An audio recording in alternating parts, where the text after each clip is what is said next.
Hi guys, welcome to my channel Sangeetha Swamy vlogs 97. How are you all? I hope you all are good. నేను కూడా చాలా బాగున్నాను. Last వీడియోలో సమ్మక్క సారక్క తల్లి జాతరకి వెళ్ళిన వీడియో పెట్టాను. ఇంకా దాని ఎండింగ్ లో సమ్మక్క తల్లి ఎలా వస్తుంది గద్దెల మీదకి అనేది క్లియర్ గా ఎక్స్ప్లెయిన్ చేస్తానని చెప్పాను. పాత వీడియో ఎవరైనా చూడకపోతే వెళ్ళి వాచ్ చేసేసేయండి. అండ్ ఈ వీడియో చూస్తున్న ప్రతి ఒక్కరికి thank you so much. So గద్దెల మీదకి తల్లి ఎలా వస్తుందంటే ఒక చిన్న బాబు రూపంలో కుంకుమ భరణి పట్టుకొని అతను గద్దెల మీదకి వస్తాడు. సో అలా తల్లి ఫస్ట్ సారమ్మ తల్లి వస్తుంది, తర్వాతకి జంపన్న పగిడిద్దరాజు వస్తారు, దాని తర్వాతకి మన సమ్మక్క తల్లి రావడం జరుగుతుంది.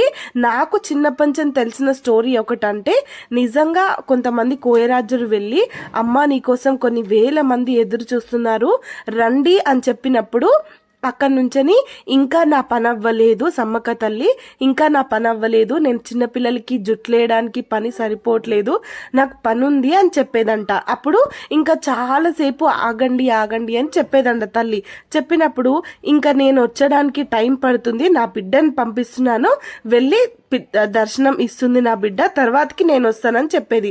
అప్పుడు ఫస్ట్ సారలమ్మ తల్లిని తీసుకెళ్లి గద్దెల మీద పెట్టిన తర్వాతకి మళ్ళీ వెళ్ళి సమ్మక్క తల్లిని వేడుకున్నప్పుడు అప్పుడు సమ్మక్క తల్లి గద్దెల మీదకి వస్తుంది.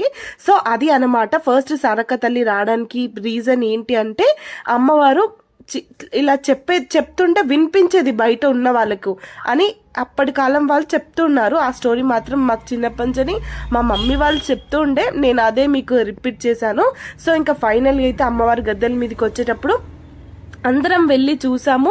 అండ్ ఇంక ఇక్కడ డిజైన్స్ కూడా చాలా బాగా చేశారు. అమ్మవారిని రూపం మాత్రం ఇక్కడ ఉన్న వాళ్ళు చాలా క్రియేటివ్గా చేశారు. నాకైతే చాలా హ్యాపీగా అనిపించింది.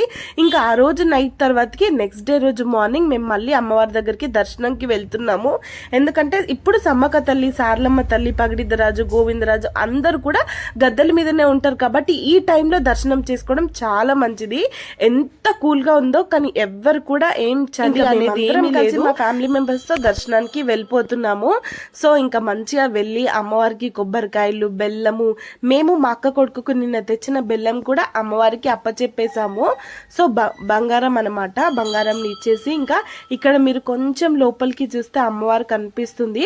ఇదంతా ఒకటి పగిడిద్దరాజు, గోవిందరాజు, సమ్మక్క తల్లి, సారమ్మలమ్మ తల్లి 4 ఉంటాయి అనమాట గద్దెలు. సో ఎవరైనా వెళ్ళకపోతే వాళ్ళకు కొంచెం క్లారిటీగా అర్థం కావడం కోసం చెప్తున్నాను. ఆల్మోస్ట్ అందరు వెళ్ళే ఉంటారు, కొంతమంది వెళ్ళకపోయి ఉంటారు. సో వాళ్ళ కోసం నేను క్లియర్ గా చెప్తున్నాను. ఇలా కర్ర ఉంటుంది, ఆ కర్రలోనే అమ్మవారి పసుపు కుంకుమ ఉంటుంది, దాంట్లోనే అమ్మవారు ఉంటుందని ఇక్కడ ఉన్న ప్రజలందరూ నమ్ముతారు. సో ఇక్కడ 4 కర్రలు ఉంటాయి, 4 కర్రలలో పసుపు కుంకుమ ఉంటది. సో దాంట్లోనే అమ్మవారు ఉంటుంది అనేసి ఇక్కడ ఉన్న వాళ్ళందరూ నమ్ముతారు. అండ్ పెద్ద పెద్ద కోరికలు కూడా ఎంత మంది కోరుకున్నా అన్ని జరుగుతాయి. అండ్ ఇక్కడ చాలా బాగా సెలబ్రేషన్ చేసుకుంటారు. ఇంకా మేము దర్శనం అయిపోయాక మళ్ళీ జంపన్న వాకి వెళ్తున్నాము. ఇంకా మళ్ళీ కూడా స్నానం చేసుకుందామని. ఇక్కడ ఒక బ్యూటిఫుల్ లెసన్ ఏంటంటే, ఈ వాటర్ మొత్తం రెడ్డిష్ కలర్ లో ఉంటాయి. ఎందుకంటే జంపన్న ఇక్కడే మరణం పొందాడు కాబట్టి జంపన్న వాగులాగా తన రక్తం పారుతుంది అని చెప్తారు ఇక్కడ ఉన్న వాళ్ళు.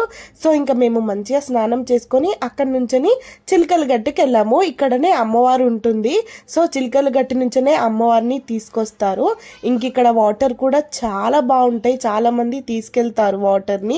ఇంకా అక్కడి నుంచి మళ్ళీ కొబ్బరికాయలు కొట్టి మేమందరం మొక్కుకొని వెళ్ళిపోయాము. So thank you for watching friends. More videos కోసం ప్లీజ్ సబ్స్క్రైబ్.